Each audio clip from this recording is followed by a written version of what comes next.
السلام علیکم ورحمۃ اللہ وبرکاتہ۔ اچھا جی، میرا چھوٹا سا میسج ہے۔ میسج یہ ہے کہ بیٹیاں اللہ پاک کی رحمت ہیں۔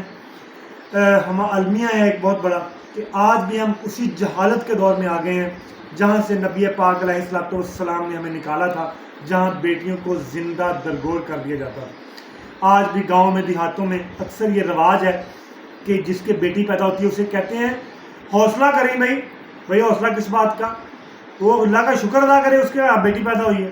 اور دوسری ایک بات کہ موسٹلی جو ذمہ دار حضرات ہیں ہمارے اور باقی بھی معاشرے کے اندر، بیٹی اگر اپنی باپ کی وراثت سے کچھ مانگ لے تو کہا جاتا ہے کہ یہ بیٹی اچھی نہیں ہے جس نے باپ کی وراثت سے بھائیوں سے کوئی چیز مانگ لی ہے۔ کیوں؟ قرآن پاک نے بھائی اسے حق دیا ہے، اللہ پاک نے اسے حق دیا ہے کہ اپنے باپ کی وراثت سے چیزیں لے۔ تو خدا را اس جہالت سے نکلیں، یہ وہی جہالت ہے جس سے نبی پاک صلی اللہ علیہ وسلم نے ہمیں نکالا تھا۔ اللہ پاک ہمیں اس پر عمل کی توفیق عطا فرمائے۔ جزاکم اللہ خیر۔